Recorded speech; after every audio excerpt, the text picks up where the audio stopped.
Graça e paz, queridos, estamos aqui para trazermos a última lição do trimestre, né? Hoje nós vamos estudar uma lição interessante que fala resistindo às sutilezas de Satanás. Então nós, né, temos estudado até agora as formas, né, que o diabo tem usado para desviar a igreja dos seus propósitos, entendeu? O que estudamos nessa lição, nessas 13 lições, foi isso. O diabo usando os meios sutis, que muita gente nem percebe. A palavra sutil é isso, entendeu? Algo que vem de uma forma que ninguém percebe. Bem sutil, né? E enganando muita gente. Entendeu? Conforme nós vimos durante todo esse trimestre. Entendeu? E hoje nós vamos encerrar, né, com essa lição aqui, resistindo às sutilezas de Satanás. Então, tudo isso que o diabo usou, a intenção era uma só: desviar a igreja dos seus propósitos. O primeiro propósito da igreja qual é? É pregar o evangelho. Jesus, antes de ir para o céu, ele deixou claro: ide por todo mundo e pregai o evangelho a toda criatura. Quem crê e for batizado será salvo, quem não crê já está condenado.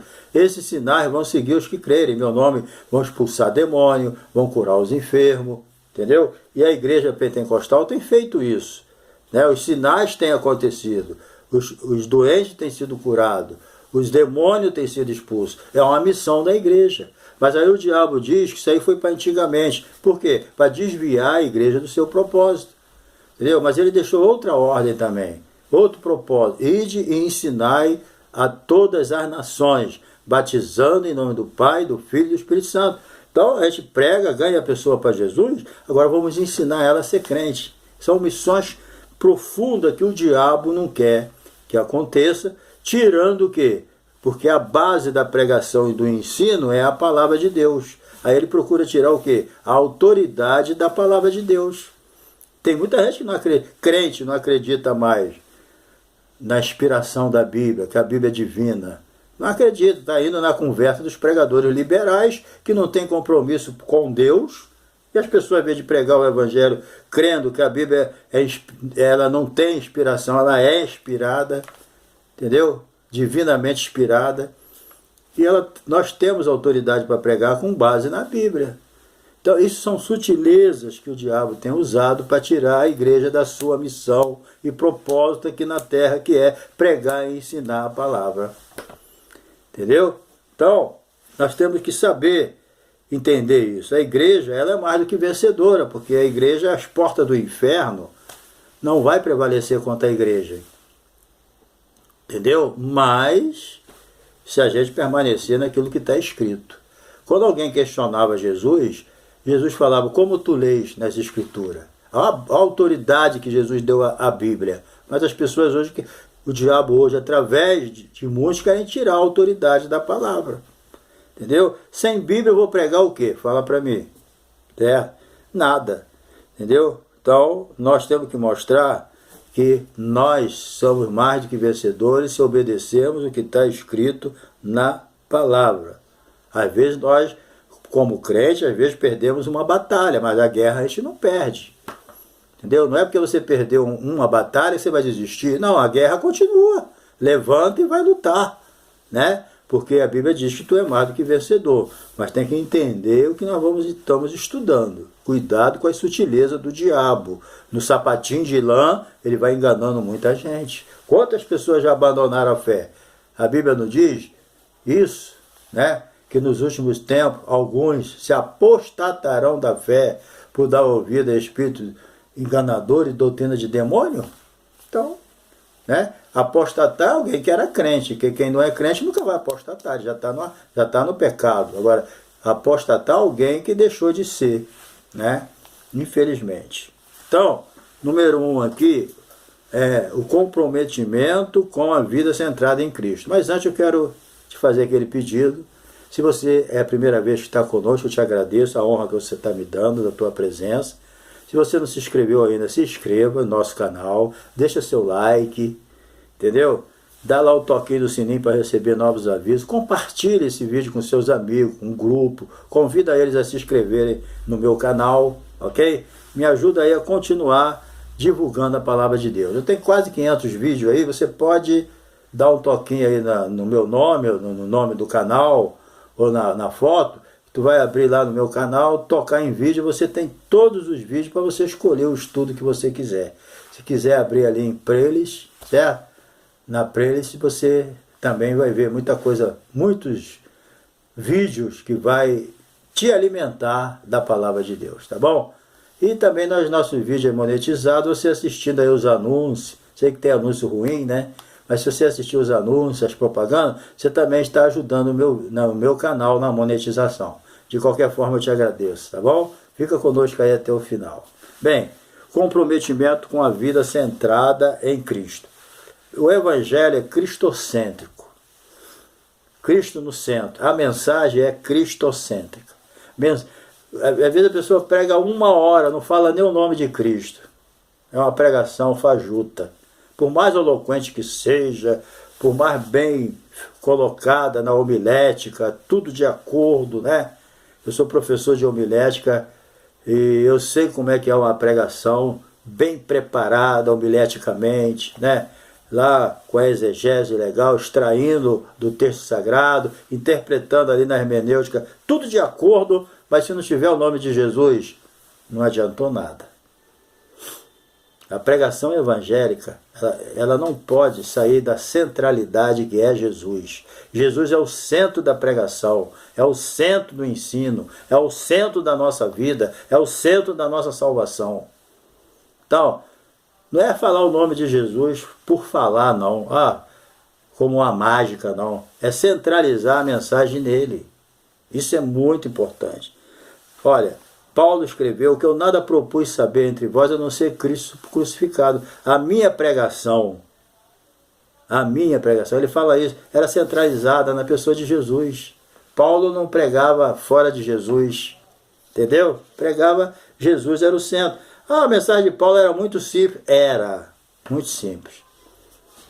Mas era muito forte. O Espírito Santo correspondia à mensagem de Paulo porque era cristocêntrica. Entendeu? O apóstolo Paulo pregou em que nenhum outro há salvação. Está lá em Atos 4,12. Né? Paulo falou lá em 1 Coríntios 2,2. Entendeu? Pedro falou, não tem nenhum outro, não há salvação, é só em Jesus. A salvação é centralizada em Cristo, a pregação é centralizada em Cristo, a nossa vida é centralizada em Cristo, entendeu? Então não adianta, lá em Samaria, a Bíblia diz lá em Atos 8,5, que quando o diácono Filipe chegou lá pregando, a Bíblia diz que ele pregava Cristo. Acabou. Quantos milagres aconteceu? Hein? Quantos? Por quê? Porque a mensagem era da fé, mas ela tinha um centro, Cristo. Tem mensagem que é centralizada no pregador, entendeu? Não estou generalizando não, como tem homens de Deus pregando por aí, mensagem centralizada em Cristo. Mas tem outros que centralizam a mensagem em si mesmo, ele chama atenção para ele. Ele não chama atenção para Jesus. Às vezes ele fala até o nome de Jesus, mas a mensagem é centralizada nele. Então, nós temos de ter comprometimento com uma vida centrada em Cristo. A pregação centrada em Cristo, a nosso testemunho centrado em Cristo, a nossa vida, entendeu? Nós não podemos dar espaço, certo? Para filosofia, ideologia, entendeu? Isso aí não pode ganhar o espaço, entendeu? De Cristo.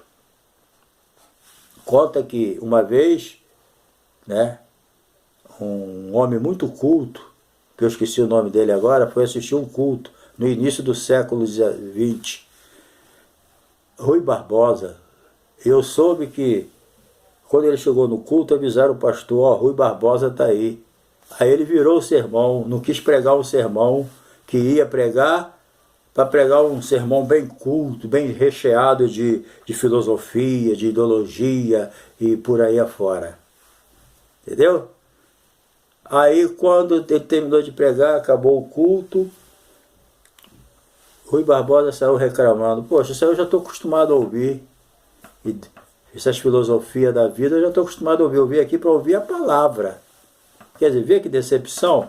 Um homem culto, ele tinha que pegar uma mensagem recheada de tudo menos de Jesus. Ele saiu decepcionado, porque ele estava sedento de Deus. Ele queria ouvir algo de Deus. Então, às vezes, nós, de acordo com o público, nós não queremos pregar uma mensagem simples igual a de Jesus, uma mensagem simples igual a de Paulo, de Pedro. Qual a mensagem de Pedro? Arrependei-vos e convertei-vos para que seja cancelado os vossos pecados e por aí afora. Essa era a pregação deles. João Batista começou pregando arrependei-vos. Jesus começou pregando arrependei-vos. Mas às vezes a gente, de acordo com o público, a gente quer dar uma mensagem recheada e o Espírito Santo não opera. A mensagem que o Espírito Santo opera é a mensagem cristocêntrica, quando Cristo é mostrado como a única solução. Entendeu? Então, Cristo é o Senhor. Às vezes a pessoa aceita Jesus, mas ele nunca quer ser dominado por Deus. Ele é o Senhor dele. Mas não adianta. Jesus, ele é o Senhor da nossa vida. Certo? Para você ser uma bênção na mão de Deus, não basta Cristo ser só seu Salvador. Ele tem que ser o seu Senhor. E o Senhor tem domínio sobre a nossa vida. Se você não se submete ao senhorio de Cristo, você está fora. Entendeu? Não basta só, Jesus me salvou. Mas Cristo, você submete ao senhorio de Cristo. Cristo domina a sua vida. Você se submete a Ele. Aí então tudo bem. Cristo tem que ser Salvador e Senhor. Entendeu? Porque senão ele não consegue fazer o que ele tem que fazer na nossa vida. Ele é Senhor e é o único Senhor. Entendeu? Como, pois, recebeste o Senhor Jesus, assim andai também nele. Andar nele é viver com ele, é ter comunhão com ele, é viver uma vida de santidade, que ele se alegre conosco. Né? Então, a sutileza do diabo está no fato de dizer que você pode viver uma coisa sem a outra. Em outras palavras, você pode ser salvo independente da forma ou maneira com que você vive. Para resumir bem, eu vou ser salvo do meu jeito. Já perdeu a benção.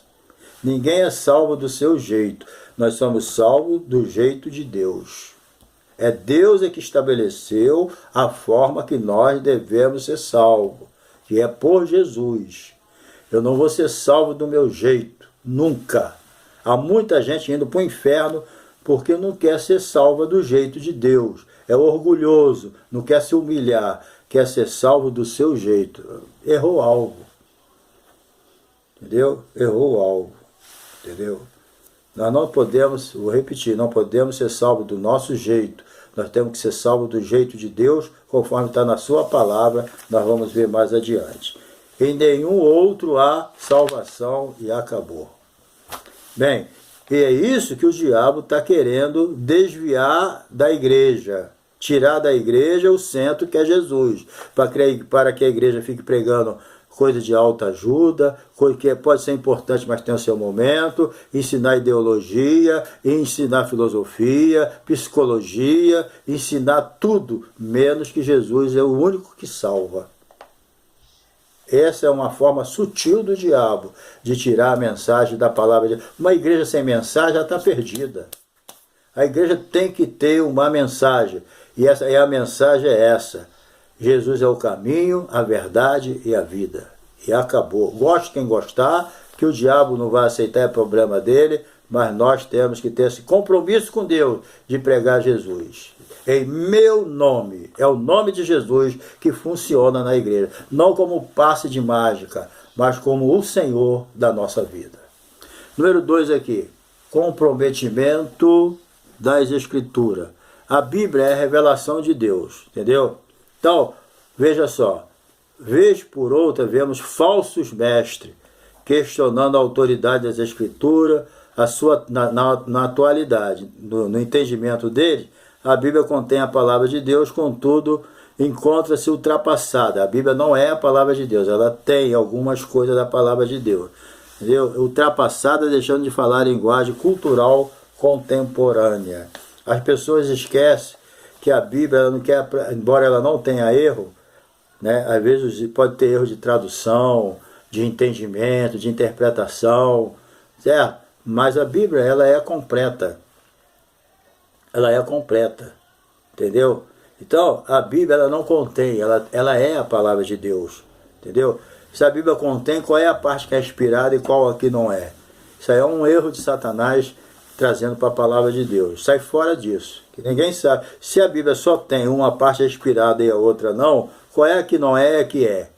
Então isso é uma dúvida que o diabo bota na mente das pessoas. Aí o ser humano, quando escolhe as coisas, escolhe errado, mas a Bíblia é. A Bíblia não tem nenhuma parte mais inspirada do que a outra. A Bíblia não tem nenhum livro mais importante do que o outro. Todos os livros da Bíblia, ela tem a mesma importância. A única diferença é que tem livro que no momento serve para mim, para você não serve no momento, mas depois, né, vem sempre diante de uma necessidade, entendeu? Hoje eu sinto que eu tenho que ler o livro de Salmo, amanhã eu sinto que tenho que ler uma epístola paulina. Isso aí vai acontecer, isso aí é normal. A Bíblia é uma cozinha, onde tem comida para tudo quanto é tipo de gente. Entendeu? A Bíblia é isso. Agora, muitos querem tirar a autoridade da Bíblia, dizendo que ela está desatualizada, a cultura hoje não permite e tal, ela é uma cultura antiga. Isso aí é tudo uma obra do diabo para tirar a autoridade da Bíblia. Porque é através da Bíblia que a pessoa conhece a palavra de Deus, conhece o caminho da salvação. Sem Bíblia, como é que as pessoas vão saber o caminho da salvação? Aí o diabo fala, não, tira a autoridade dela, muitos deixam de pregar ela como uma palavra de Deus, prega como um livro qualquer, e aí? É uma obra satânica, sutil, que está enganando muitos pastores, entendeu? Que está indo nessa conversa, certo? A Bíblia diz que eles estão fazendo o quê? Dando ouvido a espíritos enganadores e doutrina de demônios. Infelizmente, toda doutrina que ensina que a palavra de Deus não é a palavra de Deus, você sai fora, entendeu? Então isso aí é uma forma sistemática que o diabo está usando para minar a autoridade da palavra de Deus. Porque o diabo sabe, se tirar a autoridade da Bíblia, acabou. Você vai pregar o quê? Fala para mim. Nada, entendeu? Então, a Bíblia, né, eles ensinam isso. Então, na verdade, esse ataque é contra as Escrituras como revelação de Deus para o homem. Deixando de ser revelação de Deus, o que a Bíblia vai ser? Certo? Um livro humano, sujeito a falha, passivo de correção, aí qualquer um pode corrigir a Bíblia. Vocês não têm ouvido falar de homens aí que antes eram pregadores da palavra e hoje estão condenando a Bíblia, achando que ela está desatualizada, obsoleta, né? Da onde vem isso? Das profundezas do inferno. É de lá que vem esses ensinamentos para tirar a autoridade da Bíblia. Entendeu?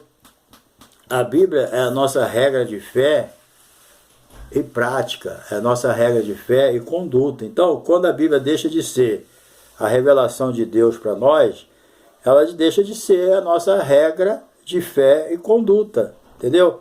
Se a Bíblia ela não é mais uma revelação, é um livro comum, como é que ela vai ser a minha Bíblia de regra, de fé e prática? Como é que eu vou praticar alguma coisa que para mim não tem mais autoridade? Então é isso que o diabo faz. Procura levar as pessoas a não crer na Bíblia para poder criar o seu próprio modo de vida cristã. Mas quem quer ser crente, ele tem que ser crente do jeito que está na Bíblia. Ele tem que ser salvo do jeito que Deus quer, não do jeito que eu quero. Eu não posso criar o meu modo de salvação. Então são coisas sutis assim, que o diabo tem sorrateiramente colocado em algumas igrejas e até em alguns púlpitos. Entendeu? Tirando ou querendo tirar a autoridade da Bíblia. Vou lembrar o que eu já disse. Quando Jesus era questionado a respeito de alguma coisa, o que ele falava? Como você lê? Como está escrito? A autoridade que Jesus dava à palavra. Entendeu? Então, é preciso entender isso. Entendeu? Então, uma igreja que é genuinamente evangélica, ela tem que se conscientizar que as Escrituras são fonte dos valores éticos, morais e espirituais que devem nortear a nossa vida, conforme está lá em Hebreus 4:12. Entendeu? Então, se nós não tivéssemos a Bíblia, querido, nós estávamos totalmente desnorteados. Como é que você viveria sem Bíblia? Eu lamento que tem crente que não lê a Bíblia. Não tem interesse para a Bíblia. Só ouve mensagem, pregação, mas não lê Bíblia. Às vezes ele fica de... Vê se tu vê alguém abandonar a igreja de repente, não querer ir mais para a igreja, alguém de repente está na igreja, vai para uma seita. Às vezes é por quê? Porque ele não lê a Bíblia. E quem não lê Bíblia é fácil de ser enganado. Está entendendo? Porque o Espírito Santo não tem nada para colocar convicção dentro dele. O Espírito Santo lembra o que a gente lê. Se eu não leio, não tenho interesse pelas coisas de Deus, o Espírito Santo vai ler. Qual a liberdade que o Espírito Santo vai ter na minha vida? Nenhuma. Entendeu? Então é um cuidado que a gente tem que ter. Entendeu? Se não fosse a Bíblia, a gente tá vivendo, as pessoas caem na idolatria. Vê quem está na idolatria, quem não lê Bíblia. Quem serve outros deuses é quem não lê Bíblia. Então tem que estudar. Aquele que ouve e guarda. É isso que tem que ser. Entendeu? Da mesma forma, como a gente ia saber que o adultério, o divórcio, a ideologia de gênero são práticas de Satanás, que, entendeu? São danosas, que corrói, destrói um modelo de família idealizado por Deus. Todas essas coisas malignas é para destruir a família. Como a gente saberíamos se não lêssemos a Bíblia? Né? Então, não deixa que os seus olhos se afastem da palavra de Deus. A palavra de Deus ela é cristocêntrica. Ela tem Cristo como centro. Se você tirar Jesus da Bíblia, acabou. Para que serve a Bíblia? Não para nada. A Bíblia é importante para nós porque o centro dela é a Bíblia. De Gênesis a Apocalipse, ela converge em Cristo. Não tem jeito. A número 3 aqui, comprometido com uma vida cheia do Espírito Santo. Não tem como alguém ser crente sem o Espírito Santo. Se alguém não tem, está lá em Romanos 8, se alguém não tem o Espírito de Cristo, esse tal não é dele. Está entendendo? A Bíblia diz que nós somos o templo do Espírito Santo. 1 Coríntios 5, 3 e 6. Não sabeis vós que sois o templo do Espírito Santo, que o Espírito de Deus habita em vós? Então nós somos habitados pelo Espírito Santo. O Espírito Santo que convence o homem do pecado, da justiça e do juízo. Entendeu? É o Espírito Santo que pelo sangue de Jesus opera o novo nascimento na nossa vida. Então não tem como ser salvo sem o Espírito Santo. É o Espírito Santo que vai te convencer, ele vai te trazer a Jesus, ele vai operar o novo nascimento na tua vida, ele vai te dar os dons espirituais, ele vai fazer crescer dentro de ti o fruto do Espírito. Tudo é obra do Espírito Santo. Sem ele, fica ruim, mas tudo baseado no sacrifício de Jesus na cruz do Calvário. Entendeu? Então, o Espírito, né, que foi dado, a lei do Espírito de vida, é que o cristão pode vencer a lei do pecado e da morte. Só pela lei do Espírito e vida é que nós podemos vencer a lei do pecado e da morte. Acabou. Quando você aceita Jesus e que o Espírito Santo vem habitar em você, você venceu a lei do pecado e da morte. O pecado e a morte não tem mais poder sobre a tua vida. Entendeu? Você passou da morte para a vida. E se você morrer, você vai ser ressuscitado no dia do arrebatamento e nunca mais. Acabou. Entendeu? A vida cheia do Espírito. Entendeu? As Escrituras exortam o cristão a andar em Espírito como a única garantia de não satisfazer os desejos carnais. É lógico, não é porque o Espírito Santo habita na gente que agora nós somos invencíveis. Não, nós temos que lutar. A Bíblia diz que a nossa luta não é contra a carne nem contra o sangue, mas é contra os demônios. E a Bíblia diz que para você vencer a carne, você tem que andar em Espírito. Entendeu? Andar em Espírito e não cumprireis o quê? A concupiscência da carne. O único meio de você vencer a carne é andando no Espírito. Não tenta vencer a carne com a carne, com a tua própria força. Não, anda em Espírito. Como é que eu vou andar em Espírito? Obedece o que está escrito na palavra de Deus. Obedecer é melhor do que o quê? Do que sacrificar. Porque Deus não vê como o homem vê. O homem vê o exterior, Deus vê o interior. Anda no Espírito que você vai vencer a vontade da carne. Entendeu? E com certeza Deus ele vai te dar força para isso. Você não vai conseguir vencer o diabo, vencer a carne, vencer o pecado, vencer o mundo com a tua própria força. Anda no Espírito. Você já tem o Espírito Santo habitando em você. Então anda no Espírito, que aí você vai vencer os desejos da carne. Entendeu? Volto a dizer, o Espírito, a carne luta contra o Espírito e o Espírito contra a carne, para que você não venha fazer o que Deus quer. Entendeu? Então nós fomos purificados pelo pecado através do sangue de Jesus. Isso aí, né? Então, nós temos o Espírito Santo na nossa vida que nos ajuda o quê?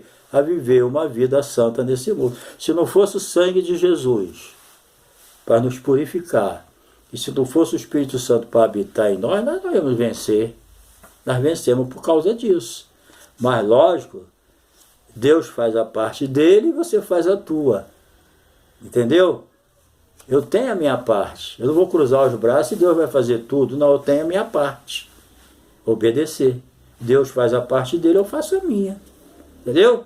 Se Deus está fazendo a parte dele, já me salvou pelo sangue de Jesus, o Espírito Santo já está habitando em mim, Deus já fez a parte dele, agora já me deu a Bíblia, a palavra de Deus, para me obedecer. O que eu vou fazer? Eu vou andar em Espírito.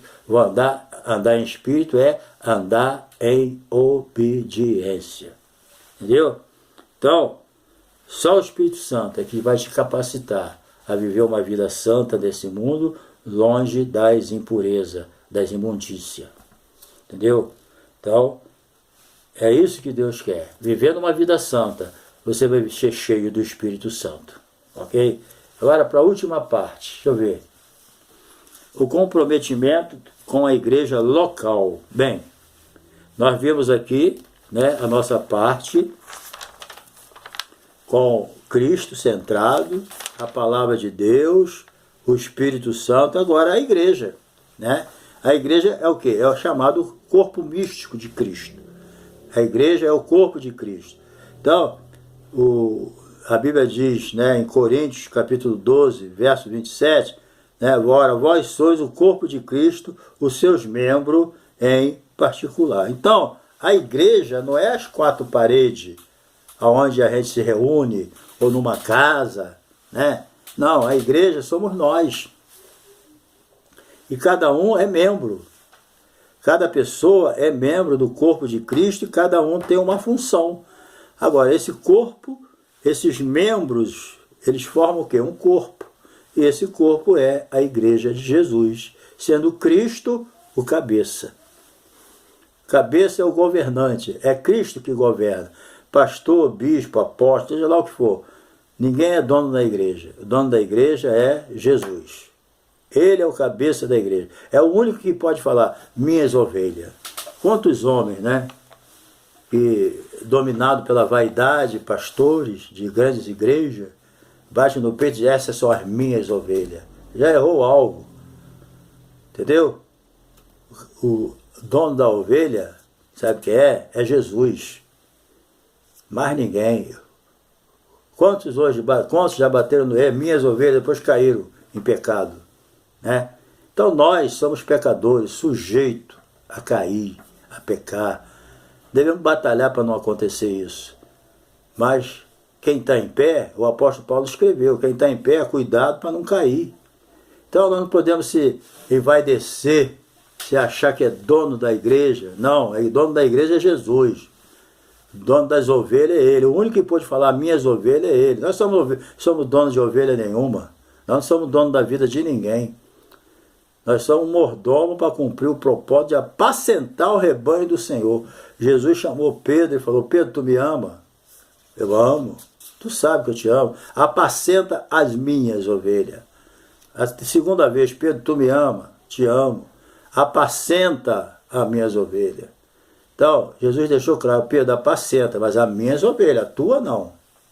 Tu não tem. Então, a gente tem que ter isso em pensamento, porque as ovelhas são de Jesus. Jamais vamos deixar que o nosso coração venha assim, vai descer, de achar que nós somos pastor, dono de alguma ovelha. Nós somos pastores, mas mordomo, e o mordomo toma conta daquilo que não é dele, do seu Senhor. Então, nós somos pastores que apacentamos um rebanho do Senhor que é Jesus. Ele que diz, as minhas ovelhas. Tá? Então, agora, a igreja, ela não é as quatro paredes. A igreja somos nós. Nós é que fomos comprados por bom preço. Então, vamos glorificar a Deus no nosso espírito, no nosso corpo, os quais pertencem a Deus. Entendeu? Então, é por isso que não existe cristão legítimo fora da esfera. E para pertencer à igreja tem que nascer de novo. É o Espírito Santo que faz o batismo no corpo de Cristo. Está lá, acho que é Romanos 12, 12, 13, um negócio assim. É o Espírito Santo que batiza o crente no corpo de Cristo. É o batismo do Espírito. Nasceu de novo, já está colocado no corpo de Cristo, que é a igreja, o corpo místico. Então todos nós pertencemos à igreja. Eu não pertenço à igreja, então não é salvo. E outra coisa, o Espírito Santo não coloca no corpo de Cristo um imundo. Ele só coloca lá quem nasceu de novo. Ok? Encerrando, o lugar de importância de cada membro na igreja. A palavra igreja não deve significar templo, conforme eu já falei. Então, amado, essa é a mensagem final para nós. São sutilezas do diabo. Hoje a igreja enfrenta isso. Principalmente no Brasil, a nossa perseguição não é tanto física, né? Como em muitos países por aí. Mas olha, aqui como na América do Norte, como o diabo tem usado essa sutileza para enfraquecer a igreja, para tirar a igreja da direção, para mudar a missão da igreja e para tirar a autoridade das escrituras. É isso que o diabo está fazendo e neutralizar o poder que Deus deu à igreja de pregar o evangelho. Então Deus te abençoe, próximo trimestre está chegando aí, tá bom? Um bom proveito e não se esqueça, se não se inscreveu, se inscreva, convide seus amigos, compartilhe o nosso vídeo, nos ajude aí a continuar divulgando a palavra de Deus, tá bom? E não se esqueça aí de assistir os nossos anúncios, assim, para nos ajudar aí na monetização. Um abração, um beijo no coração e até a próxima lição.